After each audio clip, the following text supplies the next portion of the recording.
Hello, Internet. Hope everybody is having a fantastic Sunday. Thank you so much for hanging out and tuning in.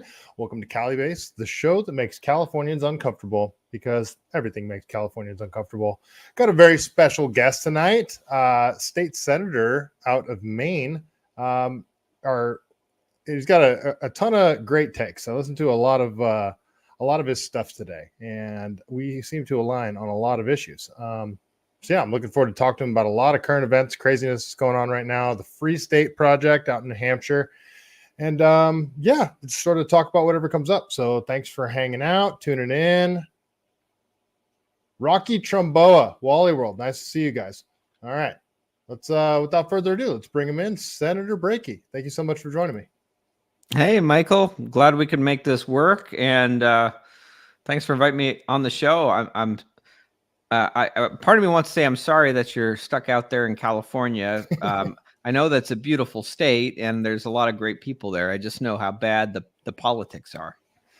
Yeah, that's pretty much what makes it bad. And you hit the nail on the head, but there's a lot of great people out here. But as soon as you get them talking about politics and you say the scary T word, people lose their minds. They freak out. It's bizarre. It's truly bizarre. There's a mass formation psychosis, if you will, that has taken over the state of California.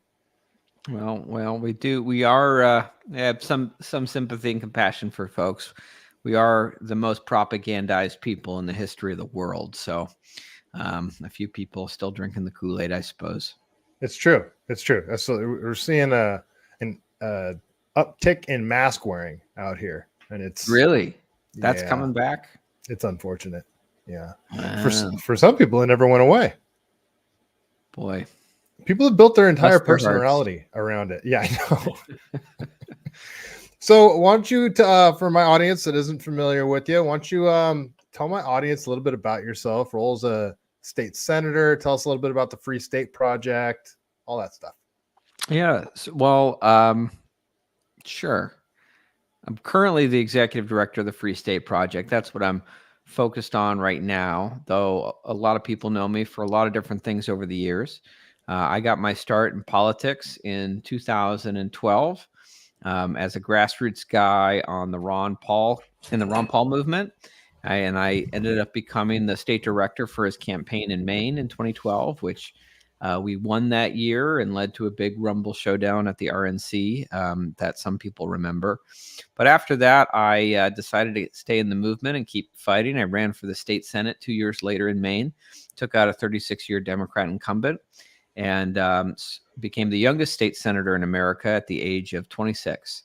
I served 2 terms, passed a number of good laws, including constitutional carry, welfare reform, right to try, a big expansion of medical cannabis around market principles, and other things. Left the Senate to run for the U.S. Senate, was the Republican nominee in 2018 in Maine, and then ran for Congress, but didn't win the Republican primary in 2020.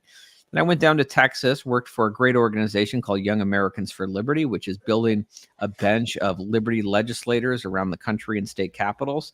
I don't think there's been a targeted focus in California, though. I think a lot of people write it off as a bit of a lost cause. But they've elected hundreds in state capitals around the country, and then I left that. I came back to Maine, took back my state Senate seat from the Democrats who held it since I left it. But I saw kind of after the COVID era just and how Democrats had taken over my state and really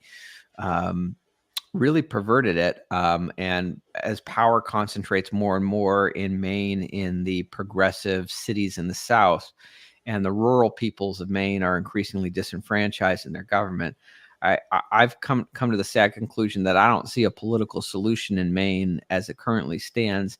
And there was a job opportunity to come lead the Free State Project in New Hampshire. The Free State Project has been going on for 20 years. It's a mass migration movement of libertarians from around the country to come and concentrate in a single state, the live free or die state, which already has a strong libertarian ethic.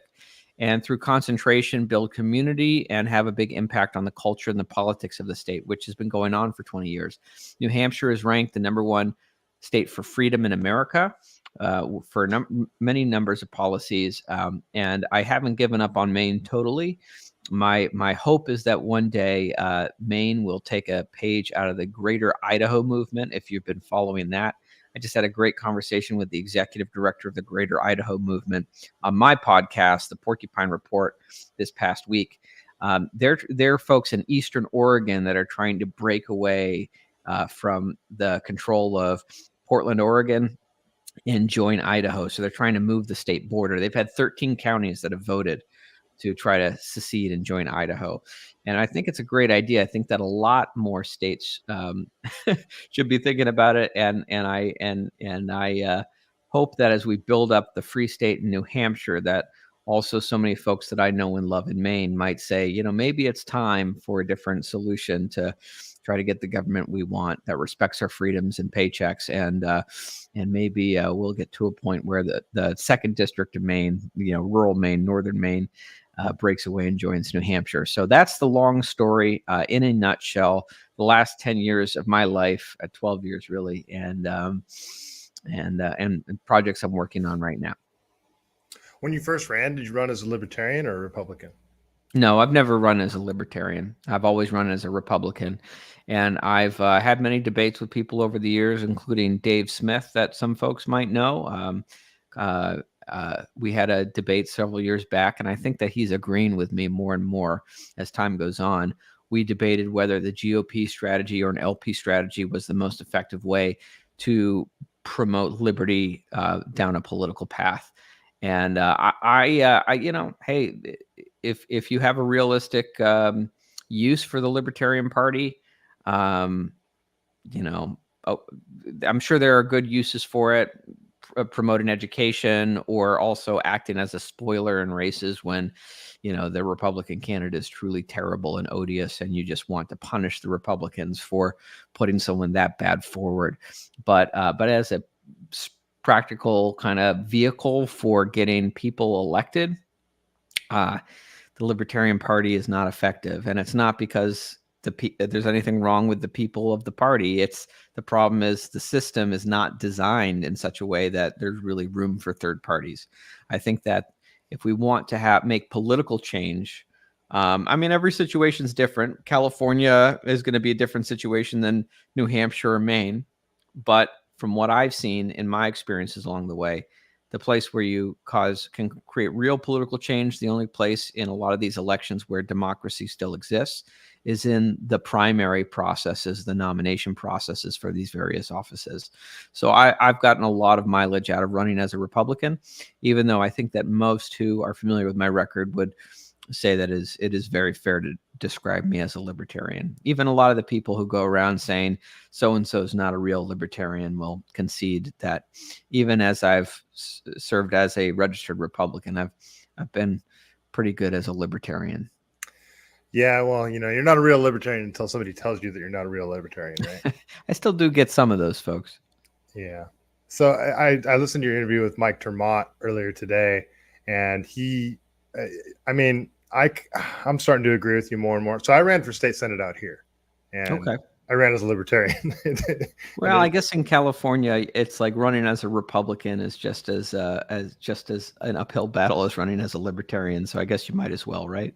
Not really. Especially with the jungle primary out here, because they do the top two vote getters in a primary, they move on. So you can have two Democrats going head to head in the general election. And usually it ends up being a Republican versus a Democrat for the state Senate seat, at least in the district that I was running for. But I agree with what Mike Termott said earlier, where when you're running as a libertarian, you're spending the majority of your time just explaining what a libertarian is and what libertarianism is. And if you're going to run as a Republican, or I should say, if you're going to run as a libertarian but run in the Republican Party, it does give you, I think, more tools to push forward the liberty ideas and liberty ideology and agenda. It allows you a lot more. I mean, it actually allows you to do it, especially if you can win. So, yeah, I'm starting to lean that direction a little bit more and more. But, you know, I got a lot of friends at the LP. Yeah. Well, and I have a lot of friends in the LP too, and you know, I think it would be valuable for all of us to take a view of the liberty movement as right. The liberty movement is bigger than any one political party, and that those who are working through the LP, or those who are working through the GOP, or those who are just like focused on building homeschool networks or defeating the Federal Reserve with cryptocurrency, right? Whatever path we're taking, we're kind of on the same team, and we're working towards the same outcomes.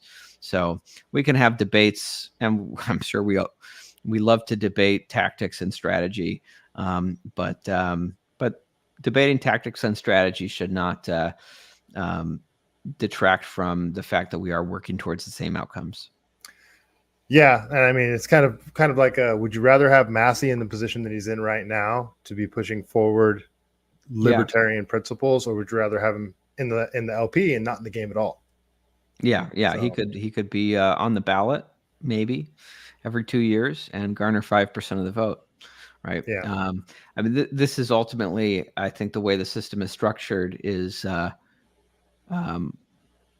if you run as an R or a D. I mean, obviously it varies district by district, but generally, you got a third of the vote built in no matter what. You could put Adolf Hitler or Joseph Stalin like on the ticket, but if he's got an R, they've got an R or a D next to their name, and a lot of people are just voting for the party. They're voting for that brand loyalty, and oftentimes not necessarily because they love their party, but because they hate the other party so much, and they feel like this is the only way to defeat their enemies is voting for this lesser evil. And that's kind of a symptom of kind of the plurality win first past the post system. So I know there's more experiments going on. I guess California, I don't understand how the jungle primaries work, but I don't either.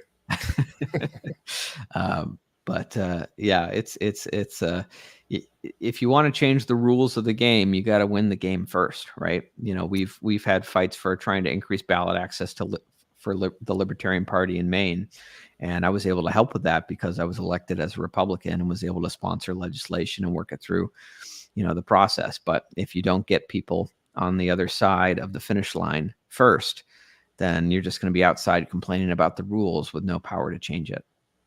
So if you want to get rid of the duopoly, you have to play the duopoly game. Is kind of what you're saying? Yeah, you got to play the rules as they exist. I mean, until you have opportunities to get in and change the rules, right? Yeah, you got to know how to win under the rules that exist. And once you win there, then you can be in a position to change the rules. Would you like to see a more representative third party that actually has, a standing that can actually compete with the R's and the D's? Well, I guess it depends on how it looked and what the system was like. So, I mean, I know that, for example, you look in like a lot of European parliamentary systems, and they have, third and fourth parties, but you vote for the party, not the individual. And then the party leader gets to decide who gets seated in the various seats that the party gets. So on the one hand, you have more viable third and alternate parties, but on the other hand, there's more power in the party leadership of those parties. And I do kind of like our system where, certainly when I ran for the state Senate for the first time in 2014, the party hated my guts because we had just overturned their apple cart at the Maine Republican convention in 2012 when we were the, Ron Paul upstarts. And there's no party leader who would have picked me to be seated in the Maine Senate. They tried to recruit people against me in the primary, but I could go directly to the people and get their support, and that put me there.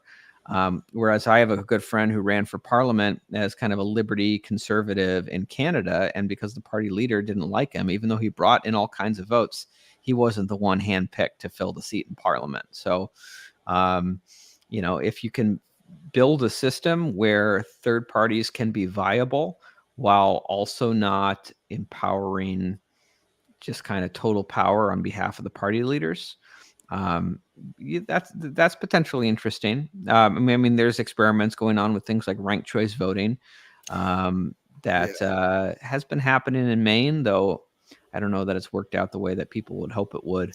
It's happening out here as well in a few counties. Oh yeah. Yeah. Oakland's messing around with that, and yeah, not a lot of fans of it. I mean, there's some, but I don't. I still don't know how I feel about it. But the party voting for the party, and the leaders of the party having the say about who ultimately moves forward. I mean, up until Trump, we kind of saw that with both the Republican and the Democrat Party, where it was, there's no room for a populist candidate up until Trump, right, who overturned the Republican system. I mean, he's completely taken over the Republican Party, and now you see people like Mitt Romney and Dick Cheney going over and endorsing Kamala, and the Democrats completely subverted their own primary process.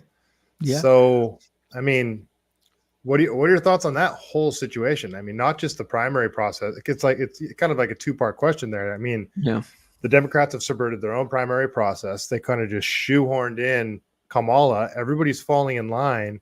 And now you're seeing like the uniparty drop their mask. The pro-war, anti-free speech people are all seeming to come together now. And then you got RFK and Tulsi coming over to the Republican side. It's bizarre. We are in such a bizarre time.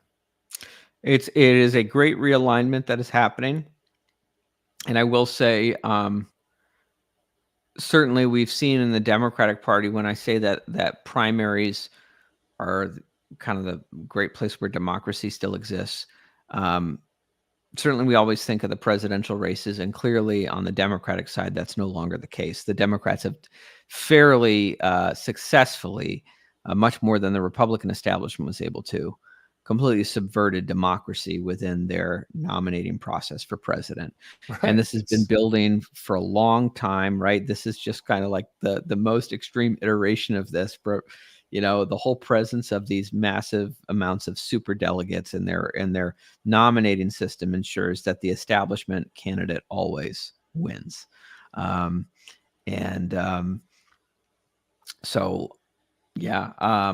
in the Republican Party, the establishment fought hard to stop insurgent populist candidates, but certainly Trump proved that they could only do so much, because certainly they did not want him, but there he was.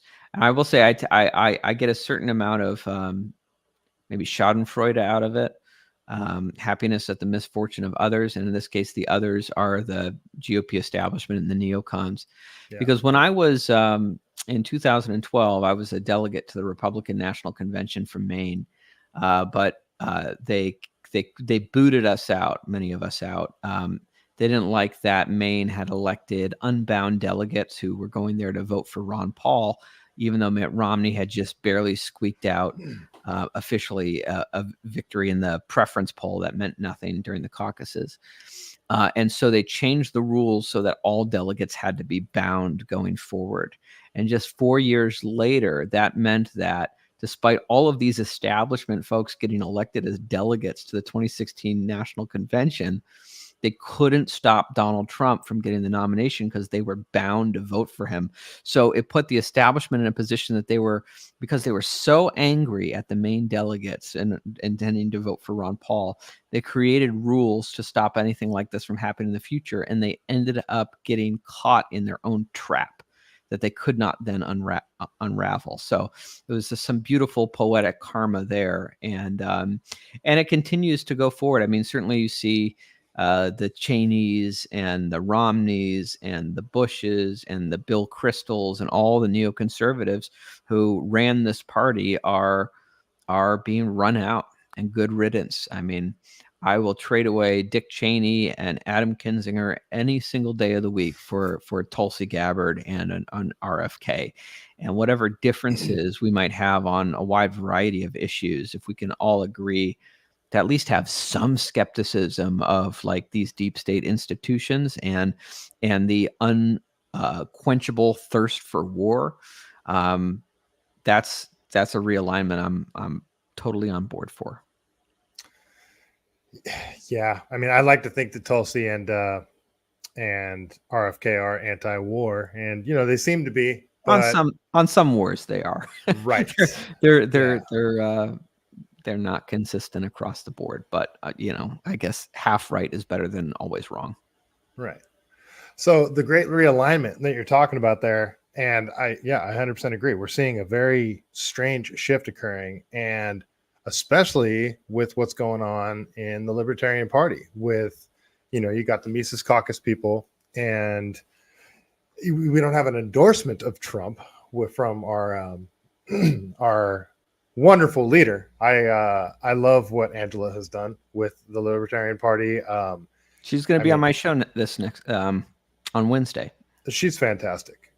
She's got giant stones, and I think she falls in the camp of liberty is what's most important, not the party. Yeah. And the party should serve liberty. Liberty should not serve the party. Right. And I don't want to frame Angela in any sort of way, but I'm getting the impression that she would. I mean, we know Chase doesn't have a chance. The Libertarian candidate doesn't really have a chance. And, they say at every election is the most important election in history, but the stuff that Kamala is talking about with what we're seeing at the border, and then the main two things for me, the First and the Second Amendment, how much they're under attack, how they want to shut down speech. They're going after big tech companies, especially big tech companies that are allowing us to have the conversations that we're having right now.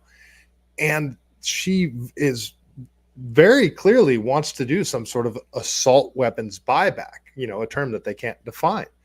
And I think you would agree that we are in the most dangerous time in American history in terms of reaching some sort of totalitarian state. And I'm not saying that Trump is going to stop that, or, even that he will drain the swamp, or he won't do exactly what he just did his last 4 years. But Kamala seems very intent on totalitarianism.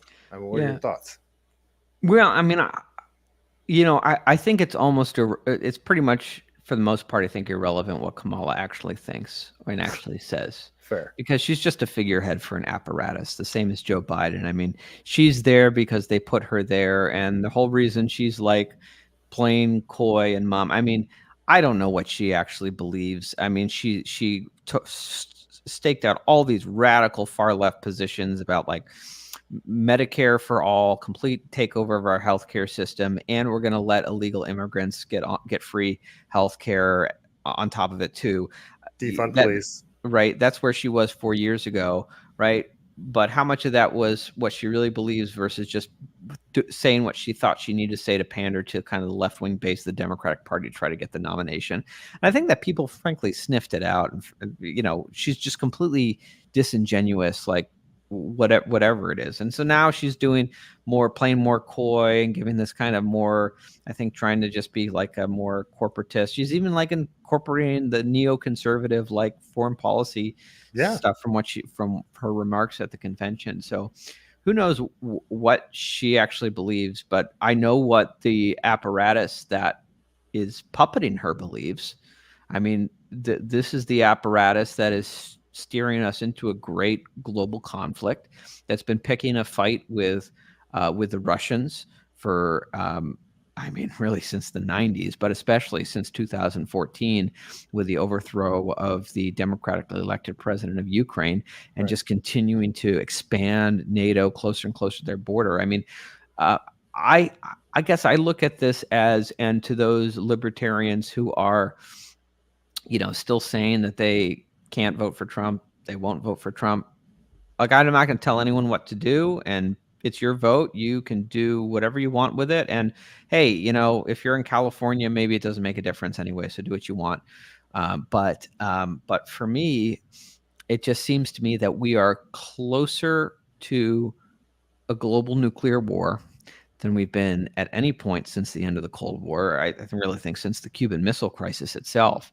And it is so incredibly reckless what this current regime in place has been doing on the foreign policy front. And when nuclear war is on the table, it's almost like, to me, every other issue is secondary. Trump, of the choices that are available to us who are viable, who can actually win, seems to me, I mean, maybe you could have made the case Bobby Kennedy would have been better on this issue because at least he could articulate kind of the dynamics of what was going on in Russia, Ukraine better than Trump or anyone else who was a major contender. But man, Trump seems like the best possibility for some kind of change happening there. And everyone seems to be terrible on Israel Palestine. There's no hope for something there other than maybe if libertarians are in the orbit of Donald Trump, that we can have some influence on him over that, and ultimately hope that at the end of the day, Trump has shown, for all his tough talk and bluster, when it comes down to actually like killing people, he's walked away from it a few times, right. Like he did with Iran, and he ultimately is the guy who's always looking to make a deal. And maybe there's an opening there, but certainly I don't see any opening to peace if this regime stays in power. No, and I have I don't think this could happen, but I think there's a possibility that Trump could potentially, even though he has all this Israel backing, all this Israel money to get him reelected, he's only going to serve 4 years. And him and Benjamin Netanyahu hate each other. They can't stand each other. So I have this sort of hope in my mind that he'll get in there and he'll be like, nope, screw you. We're not going to fund your war anymore. You're going to start listening to us, because he doesn't have to go for re-election at that point. Now, do I think that's going to happen? No, but I think, like you said, there's Kamala is going to do whatever she's told, and Blinken is in the bag for Israel, who many people would think is calling the shots right now. So she's going to keep funding. She's going to give Israel whatever they want, and I think Trump is more likely to not give Israel what they want, even over somebody like RFK, who it's so strange that he's so great on Ukraine and he's so terrible on Israel Palestine. I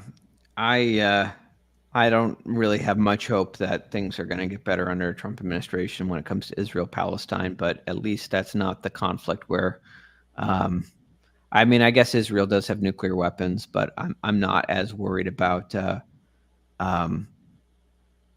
I'm not as worried about total world atomic destruction. But I hope. If Iran gets involved and Russia backs Iran, it's sort of the same. Yeah, there's still ways it could spiral out of control. You're right, but I think there's maybe a few more steps involved. Whereas literally every single morning we wake up. I guess it's a good thing that Russia is winning this war against Ukraine, because that means that they're not incentivized to start launching nukes, because they don't feel they're not at the point anymore where it's like an existential threat, or it's moving in the right direction away from it being an existential threat for the regime in Moscow. But man, it's for the longest time, it's just felt like every single morning we could wake up and just be grateful that the sirens aren't going off.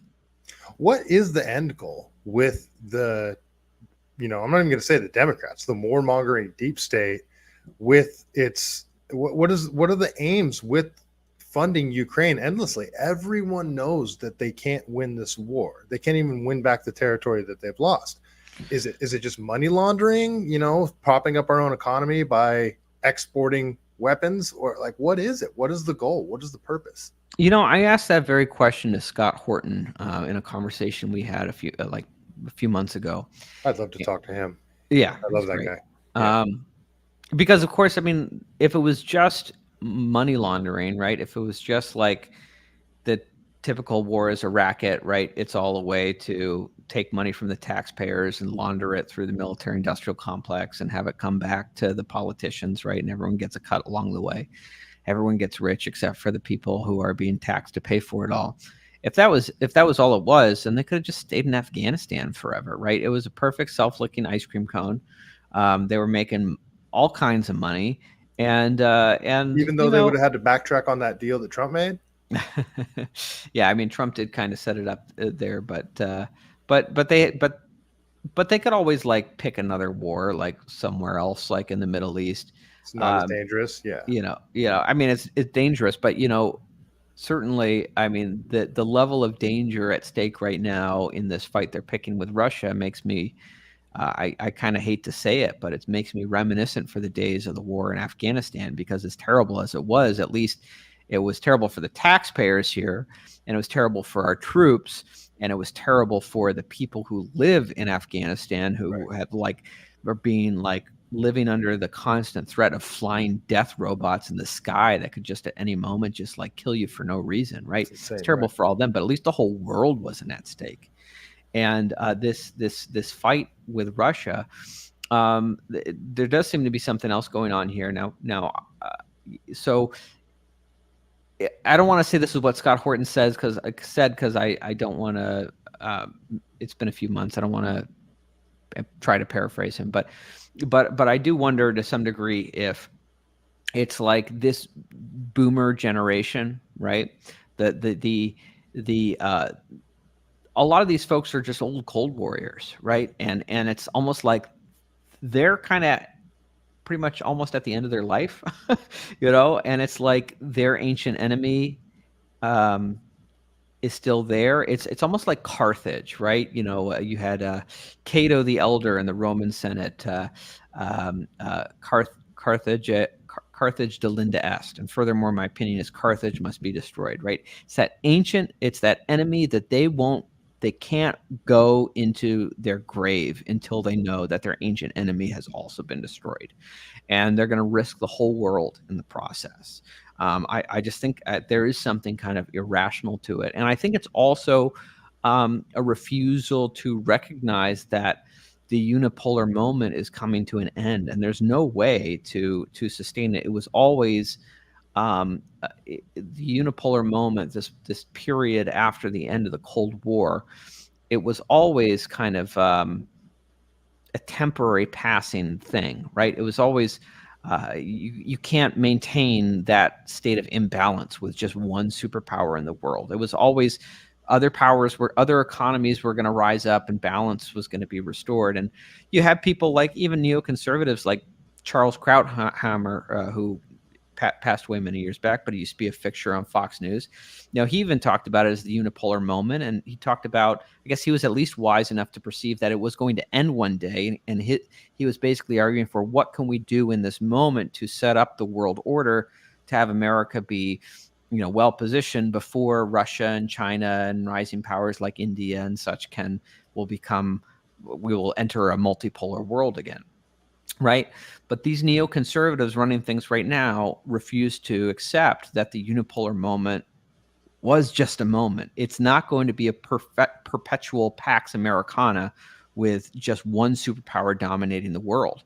And it's almost like if we aren't the supreme superpower of the entire world, then nobody gets to have the world. We're going to take the whole thing down with us if we're not the ones running everything. And that's really, that's really reckless and dangerous. Now, are you talking more specifically about like the boomers in deep state positions, in intelligence agency positions, or in general? Yeah, no, I'm talking about particularly like the obviously it's not all boomers. I love many boomers. My parents are boomers. I pick on the boomers so much, and I get so much shit for it. Yeah, I think you could pick on the generation as a whole for a lot of reasons. The boomer generation as a whole inherited like a global world empire with a gold, that was on a gold standard, and then they elected politicians who spent everything and then some, and indebted future generations with levels of debt that will never pay off, and kept electing and we're also at a point where they just won't let go, right? Like Joe Biden was a big symptom of that. It's like just won't let go of the steering wheel and let the next generations have a say in charting the course. So but I don't mean to pick on the boomer generation in particular, but I do mean that the boomer generation, at least those in power, like those who've been around forever, the Nancy Pelosi's, the Chuck Schumers, the Joe Bidens, the Mitch McConnells, like these are all folks who are who are very much still have a foot in the Cold War. And even though the Soviet Union is no more, they're still like, just look at Russia as the perpetual enemy. And they won't rest until Carthage is destroyed. Now there's the tinfoil side of it, right? Where you could look at the Ukraine-Russia war and foreign policy as its own thing, but when you take into account other things that are happening, like the wide open border and things that they're allowing so many things to happen and they're being so reckless about it. At a certain point, you have to ask, is it by design? And if it is by design, I mean, design of collapsing our country altogether, the spending, the open border, the wars, the potential for us being in a hot war with a nuclear power. I mean, has the thought crossed your mind that they are intentionally trying to collapse the most fundamental structures of the United States in order to usher in some sort of world totalitarian government? I know that's a little Alex Jonesy out there, but I mean, that's just sort of where my brain goes with all of this. You know, I don't doubt that maybe there's some people who that's like their ultimate aim, but I don't know that I can say they, I don't want to necessarily collectivize, all of these. I think there's a convergence of interests around a lot of different things. I mean, I think, personally, I mean, I think it's a lot simpler with why the borders are open and they're doing nothing to, there's people coming in. I think that it's the same thing as like how you counterfeit money, right? They just print money out of thin air, right? And votes are the currency of our political system. And so it's about, when you are not getting the electoral outcomes you want from the people who are currently in the system, then you bring in a lot of new people with hopes that it'll be different. And you'll be able to kind of change the voting demographics of the country, and you'll be able to get socialism or just perpetual Democrat rule or whatever it is you're seeking. So I don't know to what degree many of these folks have thought beyond that step. I mean, who knows? There's certainly are conspiracies. I have plenty of them. Yeah. There are more conspiracy theories than there are real conspiracies, but there are real conspiracies. Yeah, I'm probably giving them too much credit because, I mean, the most simple explanation is usually the correct explanation, what you just said, that they're just trying to import voters and, turn illegal immigrants into voters, either indirectly through the census or directly with giving them ballots. And here in California, I mean, the weird thing is they have such a monopoly on the vote already here in California, just because of how brainwashed people in the Bay Area, LA are, and that's where the majority of the votes come from.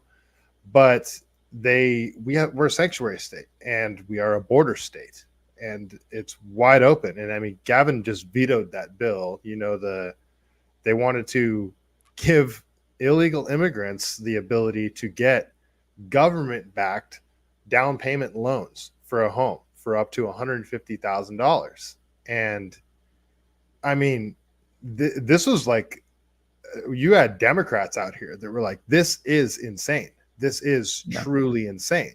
And Gavin vetoed the bill, but all of the things that they're doing, like, I mean, I'm not sure how familiar you are with sanctuary state policies out here in California, but they're truly insane. Like, you don't need to be a United States citizen to become a police officer in San Francisco, and any department can adopt that policy.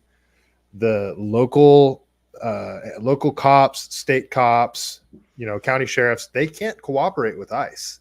So even if they arrest somebody dealing fentanyl on the streets, they arrest them, they bust them, they can't actually call ICE and be like, hey, we got this illegal immigrant here. He was just selling fentanyl. Get him out of here. Deport him. Send him back wherever he was. They're not allowed to do that by law until that person is convicted. And then we have, these DAs that just aren't enforcing any crime. Like, they're just letting people go. I mean, just San Francisco, for example, you've got the actual fentanyl dealers that are here illegally, many of them from Honduras. They call them the Hondos out there. And the cops know where they are. They deal out openly on the corners. And then you have non-governmental organizations funded with taxpayer money out on those same streets handing out crack pipes and fentanyl needles. This is all verifiable. All of this stuff, I talk about it all the time. There's like the AIDS Foundation. They say they don't do it. And then there's a guy named JJ Smith on Twitter who does a fantastic job. If he goes out, he dresses up like a homeless person and goes out and he's like, hey, can I get a crack pipe? And they'll just hand it to you. And what's even funnier is they put it in a single-use plastic bag, which have been made illegal out here in grocery stores. But apparently if you're getting a free crack pipe from NGOs, it's okay to use a single-use plastic bag. But I mean, this just goes towards the whole, like, it's so insane. It's so maddening. What are they trying to do? Like, what is really behind this? Is it really just incompetence and a bleeding heart liberalism? It's hard to know. I mean, I do think, I think for the most part, yes. You know, I think that for the most part, a lot of these programs of kind of just trying to give help to everyone without any accountability structures built into it is the same kind of welfareism policies that oftentimes with the best of intentions just kind of lead to trapping people into perpetual cycles of poverty generation after generation and conditioning people to kind of depend on the state. And I don't know, frankly, I mean, California is always like the whipping boy for like the worst of the worst progressive policies. And I know it's beautiful out there, Michael, but I do have to ask you, why are you still there? When are you going to come and visit New Hampshire? I'd love to visit New Hampshire. I mean, probably. I mean, first of all, obviously, I love this place. It's my home, and I mean, I genuinely think that if California falls, the United States falls. Like you just said, we're like the blueprint for what they want to do to the entire country. Mm-hmm. How much food that's grown here, the economy, just we are such an integral part of the United States that if California completely falls, it's a cancer that will metastasize. Now, on the flip side, it's becoming impossible to live. You know, like I make good money. I make really good money, and I am barely scraping by all the time. And I look at where even if I went and I made 30 to 40% less in another state, I could live like twice as comfortably as I do now. And, you know, and also I could not have a fin on the pistol grip of my AR. I can have more than a 10-round magazine. I can not have to pay for grocery bags at the store. There's all sorts of things. I would have a much more better pool. It'd be a much better dating pool for guys that think like me. But probably the reality of it is moving's expensive. Moving's hard. It's such an ordeal. I'd have to find a new career. I'd have to find a place out there. You kind of got to have all that stuff lined up ahead of time. And I have you just take it step by step. The first step is come visit. Have you ever been to Pork Fest? No, I want to go though. I see Luke with We Are Change. Did you know Luke? Oh yeah.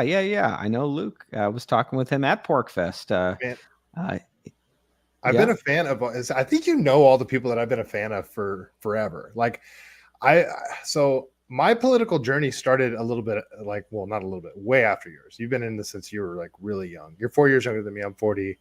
I started like not becoming politically involved, but started paying attention back in 2012. And I wrote a thing about it last night. I had a Hope shirt. I had an Obama Hope shirt, you know, because you fooled a lot of people. Yeah. And my biggest thing back then was I was in college when the Iraq war started. 9/11 happened my first year of right when college started, my freshman year of college. It was the same year I graduated high school. And after that, it was like every paper I had to write was about 9/11. It was about patriotism. And then all of a sudden we decided we're going to invade Iraq. And I was like, I was asking people, I was like, did they have anything to do with 9/11? Like, why are we invading Iraq again? And some people would tell me like, yeah, they kind of did have something to do with it. And other people would tell me like, no, they had absolutely nothing to do with it. And I didn't know who to believe. So I started just asking more and more questions. Then Obama comes along and he was like saying things that made sense. And he was even saying things about the border that made sense. But yeah, I actually thought things were going to change with him. And then obviously they didn't. And then, fast forward 4 years, Trump's running against Hillary. Well, I was like, I like this Bernie guy. He's saying things that I like. He's saying free college for people and free healthcare and all that kind of stuff. And then a cop started asking me questions about where I stand on certain things. He was like, yeah, you're not really a liberal. He was like, maybe you should check out, the Libertarians. And I'm like one of the only people that actually got brought into the Libertarian realm by Gary Johnson. I was like, I actually kind of like what this guy I've met a few people actually there. So there are a few, maybe not as many as Ron Paul brought in, but yeah, so I didn't even know about, I didn't know about Ron Paul. I didn't until my buddy Eric started talking to me about him. And, Ron Paul was sort of like past his arc. I mean, he's still obviously relevant and stuff, but I missed the 2012 Ron Paul days. I just wasn't part of it. Yeah. So the guys that I really started like listening to and identifying with are Dave Smith and Michael Malice. They're the ones that are just like, these guys are making sense to me. And it's crazy. I've been following and listening to these guys since like 2016 now. And it's, I've just had a complete world shift. So I don't know. Well, good on you. It's hard. I mean, I started off as a neoconservative. And I was like in high school cheerleading for all of these stupid wars because I didn't know better. And I was brainwashed by Fox News and Bill O'Reilly and Sean Hannity. And it is, I just give major credit to anyone who has had a major realignment in their political worldview towards liberty, because it is a very difficult thing to unprogram yourself. And especially with the way politics is in America, like we internalize these tribal allegiances to such a point they become part of our identity, and to the point where like the truth can be sitting right in front of your face and you will refuse to see it because it doesn't comport with the narrative that you've internalized as part of your identity.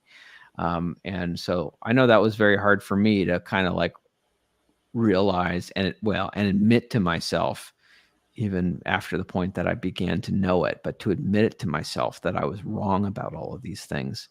And I know it sounds like you came more from the left and I came from, well, I guess the neoconservatives are kind of leftists in their own right too. So I guess I came from the left, even though we branded it right wing at the time. But yeah, so all good on you for your journey.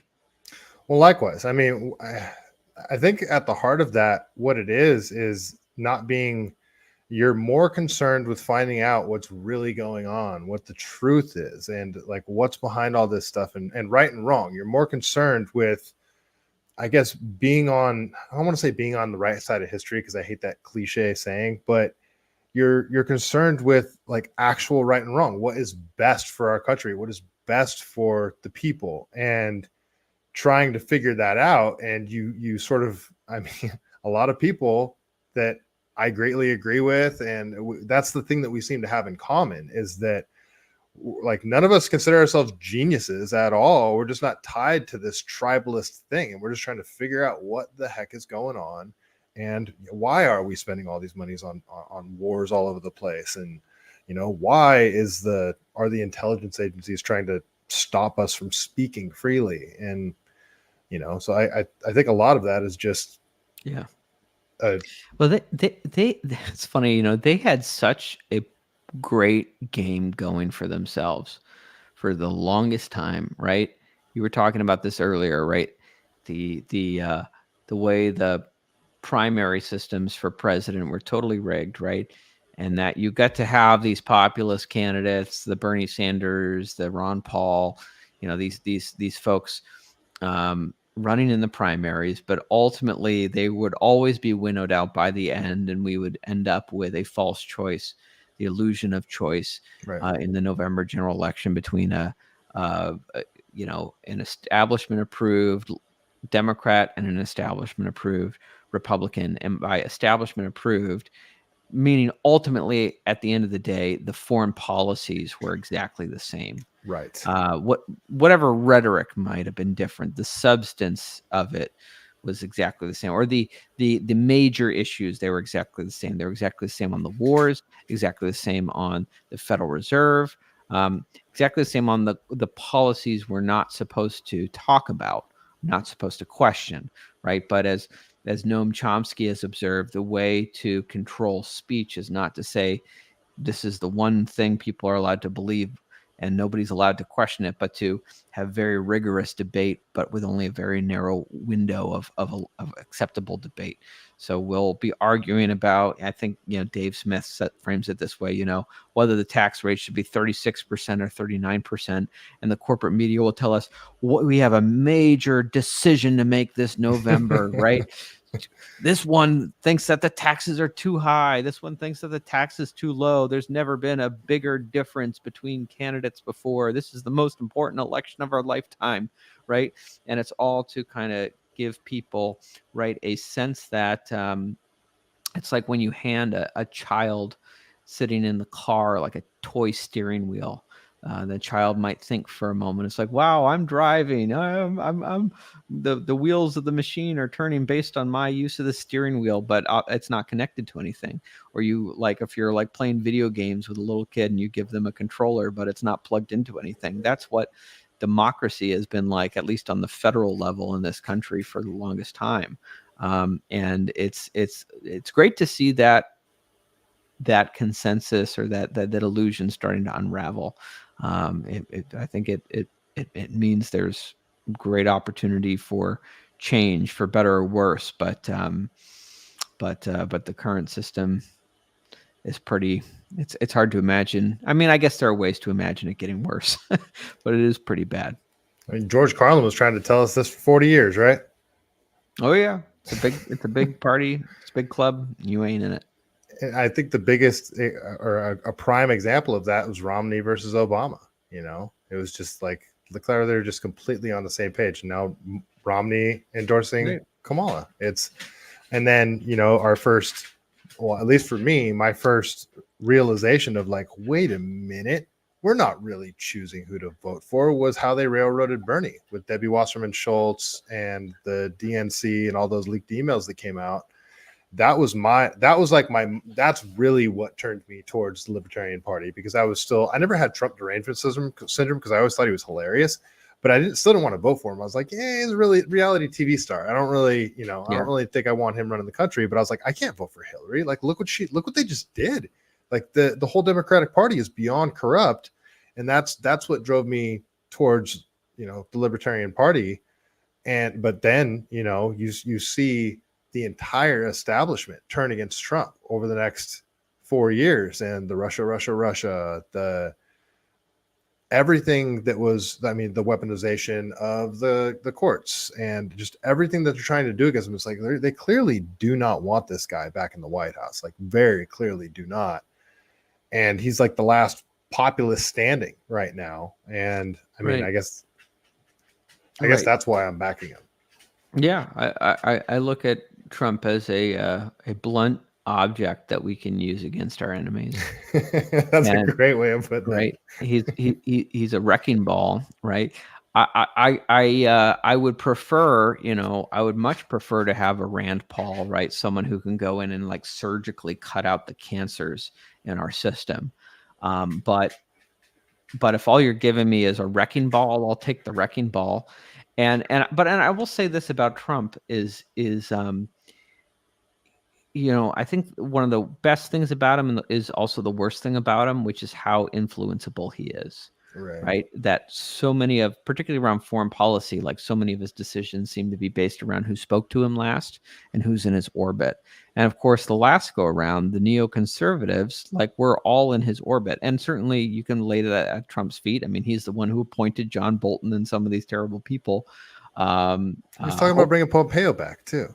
Yeah, I know. I saw when I was at the national convention this year to see Pompeo on the speaking on the main stage was gross. But at the same time, you also have Tucker Carlson very much in Trump's orbit, and Tucker is very explicit that he thinks Mike Pompeo is a criminal who should be behind bars. And I couldn't agree more. So we'll see what happens there. But I do think it does seem to me that there are going to be neoconservatives to some degree still in the Trump administration. But this is the first time that that there's no neoconservative on the presidential ticket itself. People can say what they want about J.D. Vance. There's plenty of fair things to criticize, but he's not a neoconservative. And that is an improvement from where we've been in the past. And so the neocons, wherever they are, at best, they'll have cabinet positions. But at least according to what Donald Trump has promised, there will also be at least one libertarian in a cabinet position there. And I think the fact that, and I certainly hope that we as libertarians do more to push the neoconservatives out of the Republican Party and out of Trump's orbit, and that we get libertarians, or at least people who are more libertarian leaning than, I guess, folks who've been there in the past, to be the ones who are advising Trump and making decisions within the administration. I do think there's a real possibility of that. Trump is a coalition builder. He's a deal maker, and he is a man scorned by the neocons. So I think that we would be foolish to look our nose up at the opportunity. It's going to be a very interesting next couple of months. That's for sure. Yes, it will be. All right, we're coming up on our time. Where can people find you? Why don't you tell us, real quick about the a little more about the Free State Project and where people could find you. Plug whatever you want to plug here, and thank you so much for coming on.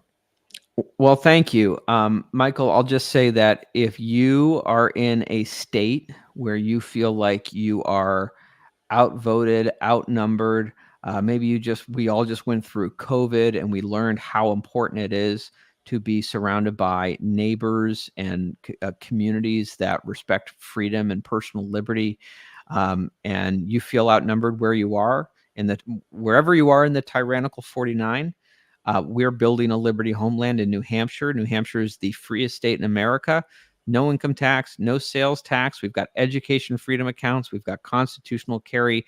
New Hampshire was just the New Hampshire House of Representatives was just the first lower chamber in America to pass Defend the Guard legislation.